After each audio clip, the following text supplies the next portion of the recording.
Devenir hôtesse de l'air, c'était un rêve d'enfant pour Nathalie Nicolai. Avoir eu cette chance de voler sur cet avion, sur le Concorde, période de ma vie absolument délicieuse.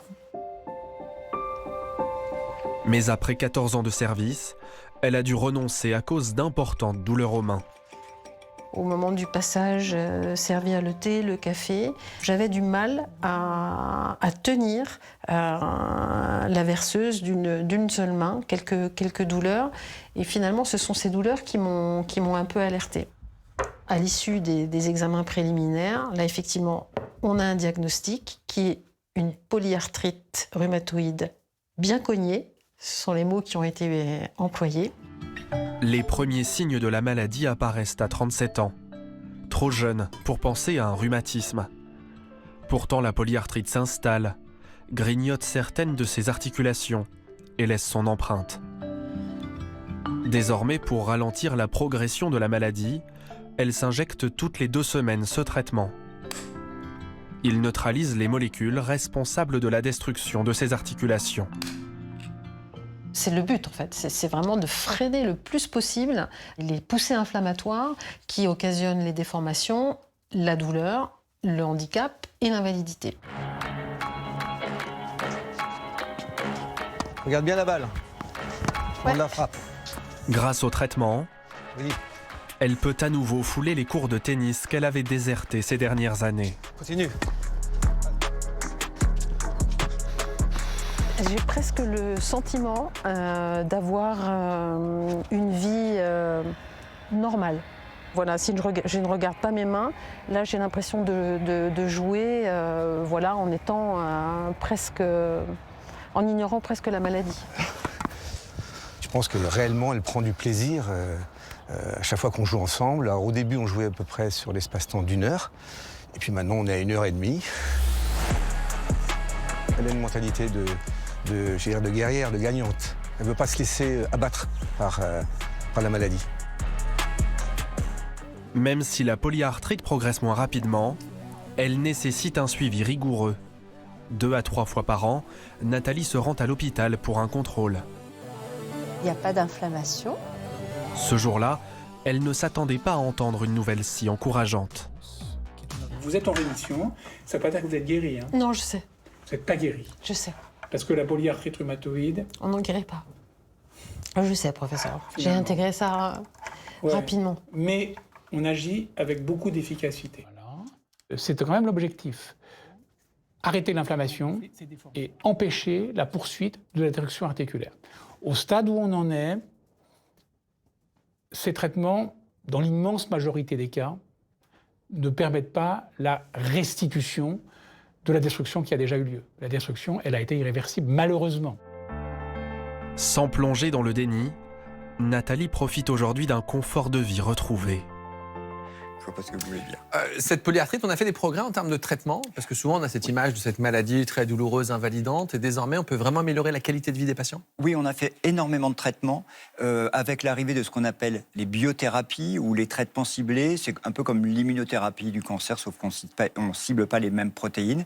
Et l'arrivée de ces molécules a fait qu'on a beaucoup mieux utilisé les médicaments qu'on utilisait avant, notamment le méthotrexate, qui est notre traitement de référence. Alors ça, il marche toujours ce traitement, parce qu'on a reçu un témoignage d'une patiente qui a été traitée pour une polyarthrite rhumatoïde avec du méthotrexate, et elle a arrêté parce que depuis 2 ans, elle est en rémission. Elle nous demande si ça peut revenir. Est-ce qu'on pourrait expliquer c'est quoi le principe du méthotrexate ?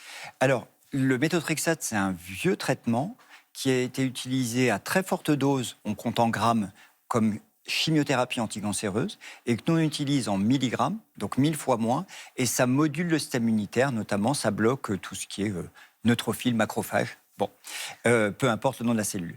Ce traitement a montré, dans les études sur les médicaments les plus récents, on a vu que ce médicament était capable de calmer l'inflammation, on le savait, mais aussi de protéger les articulations, d'éviter les dégradations. Et depuis à peu près les années 2000, on met en avant, on insiste sur le fait que le premier facteur de succès, c'est de faire le diagnostic tôt et de commencer le traitement précocement. Et c'est ça qui a été la révolution du traitement de la polyarthrite rhumatoïde. Et puis, quand le méthotrexate ne marche pas suffisamment, à ce moment-là, on va dans l'escalade thérapeutique, on rajoute d'autres traitements, ces traitements biologiques ou ces traitements ciblés qui ont une efficacité supérieure au méthotrexate. Qui c'est qui peut prescrire ces traitements? Est-ce que le rhumatologue de ville peut prescrire tous ces médicaments ou on est obligé de passer par la case d'hôpital? Donc la majorité des rhumatologues de ville peuvent prescrire ces traitements. Certains sont réservés à l'usage hospitalier, mais sinon le méthotrexate, plusieurs de thérapies sont accessibles pour un rhumatologue de ville. Ce qu'il faut, c'est faire le diagnostic précocement, bien expliquer aux patients ce qu'est la maladie et ce que sont les traitements, parce que vous savez que ce sont des traitements où, quand vous lisez la notice qui fait plusieurs pages, c'est plutôt anxiogène. Bah oui, parce qu'on et donc, faire oui. accepter les traitements aux patients est un point. On a un témoignage de Floriane qui nous dit « Mais est-ce qu'il n'y a pas des effets secondaires ?» Elle parle notamment de déchaussement dentaire, elle a 40 ans et elle est malade depuis 6 ans. Alors, ces traitements peuvent avoir des effets indésirables, indiscutablement. Ça peut perturber des fois la prise de sang, les globules blancs, les enzymes hépatiques, des choses comme ça. Ça se surveille. Et honnêtement, il peut y avoir des accidents. Et de temps en temps, on est obligé d'arrêter parce qu'il y a un problème de tolérance. Mais c'est des traitements qui sont faciles à gérer. Après, il y a un risque qui peut survenir, c'est un risque infectieux. Ces médicaments, donc une maladie auto-immune, c'est votre système immunitaire qui va s'activer quand il n'a pas à s'activer. Donc on va essayer de le calmer, de le moduler, sans le bloquer complètement. Ça, ce sont les immunosuppresseurs qu'on donne dans la greffe, où là, on ne veut pas que le système immunitaire fonctionne, sinon on va rejeter le greffon. Donc il faut arriver à trouver le bon dosage pour contrôler le système immunitaire sans bloquer toutes les capacités de se défendre. Et donc, il peut y avoir une petite augmentation du risque infectieux. Pour les dents, on sait que d'avoir une mauvaise qualité de gencive, une mauvaise hygiène buccale peut favoriser le développement des anticorps de la polyarthrite rhumatoïde. Donc, en gros, ça a quelque chose à voir avec la maladie. Avec les traitements, c'est pas très clair. Charlotte Gaspard, si on a des douleurs articulaires, est-ce qu'il y a des plantes qui peuvent nous aider? Alors, on ne va pas traiter la polyarthrite rhumatoïde avec, mais est-ce qu'il y a des choses qui peuvent apaiser? Oui, alors il y a des plantes, il y a l'acupuncture aussi, et ça fonctionne plutôt bien pour justement aider à réguler le système immunitaire. Et pour les plantes, tout ce qui va être antalgique topique, on en parlait tout à l'heure avec la menthe, par exemple, en massage, ça peut faire du bien. Le froid sur les articulations, parfois, ça calme les rougeurs, ça calme l'inflammation, mais ça reste vraiment du traitement de support. Et puis en tisane, on peut aussi utiliser le saule, par exemple, l'arpagophytum en gélule. Enfin voilà, il y a pas mal de choses qui peuvent être faites pour accompagner le traitement de fond. Parce qu'en cas de poussée, les douleurs sont très invalidantes et du coup on dit mais il faut que je puisse calmer la douleur. Alors on se comporte différemment face à la douleur, on n'est pas égaux. Donc il y a des personnes où la douleur est vraiment l'élément le plus important. Il y a des personnes qui finalement arrivent à gérer la douleur. Par contre, ce qui est sûr, c'est que quand c'est gonflé, on perd sa dextérité. On lâche les objets, on ne va pas pouvoir faire ce qu'on... Ou alors, au lieu de commencer sa journée à 8h, on va la commencer à 11h, le temps que tout ça soit réchauffé. On a reçu des questions à propos de l'alimentation. On a Jacqueline, elle nous dit être malade depuis 10 ans et elle nous demande s'il faut éviter certains aliments, vous en parliez tout à l'heure, comme les produits laitiers ou encore les tomates. Alors, pour nous, non, il n'y a rien à exclure. On insiste vraiment là-dessus parce qu'il y a des entreprises vraiment à des fins lucratives qui vont profiter de ces régimes d'exclusion. Il n'y a rien besoin d'exclure. C'est juste une question d'équilibre. Si on ne mange que des féculents, ce n'est pas un régime méditerranéen. Ouais. Il faut qu'il y ait des fibres. Il faut qu'on peut, même avec un traitement comme le méthotrexate qui peut avoir de temps en temps une toxicité sur le foie, on peut boire de l'alcool. Avec modération. On est toujours à proposer plutôt le vin rouge parce qu'il y a un effet antioxydant plutôt que la bière ou le whisky, peut-être moins fréquent, mais la bière ça peut être fréquent, qui sont plus chargés en sucre et qui n'ont pas cette capacité antioxydante. Plutôt le poisson, plutôt la viande blanche, mais si on doit manger du porc ou de la viande rouge, c'est pas une contre-indication. Donc vraiment, c'est pas d'exclusion. Ça répond à la question de Dominique qui demande quel type de régime alimentaire conseiller. C'est le régime type méditerranéen dont on parle très régulièrement.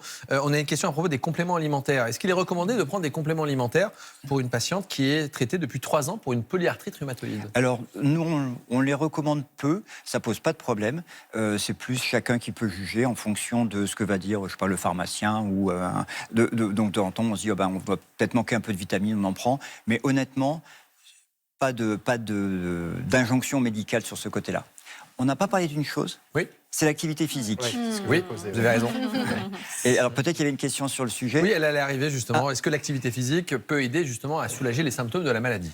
Alors, c'est pas tant de soulager les symptômes. Au moment où on a une poussée de polyarthrite, c'est pas là où on va avoir envie d'aller jouer au tennis ou faire une activité physique. Par contre, maintenant, il est très clair pour nous que l'activité physique régule le système immunitaire. C'est aussi un excellent moyen de d'aider à surmonter la fatigue. Une maladie inflammatoire, quand elle est en poussée, ça fatigue. C'est pas la faute aux médicaments, c'est la faute à la maladie qui fatigue, qui consomme de l'énergie. Et donc là, l'activité physique, c'est un moyen de réguler tout ça. Donc souvent, ce qu'on dit aux patients, c'est de ne pas arrêter toutes les activités physiques, de les adapter, comme on peut dire pour d'autres maladies ostéo-articulaires. Et très fréquemment, il y a une autolimitation des patients, soit d'eux-mêmes, soit éventuellement de l'entourage qui dit qu'il faut faire attention. Et là, nous, on a, vous savez que dans les hôpitaux, on a les hôpitaux jours où on essaie d'avoir une approche un peu plus globale, on a plus de temps avec les patients. On a des kinés ou des profs de sport, les APA, qui permettent de guider un petit peu les patients pour la reprise d'une activité.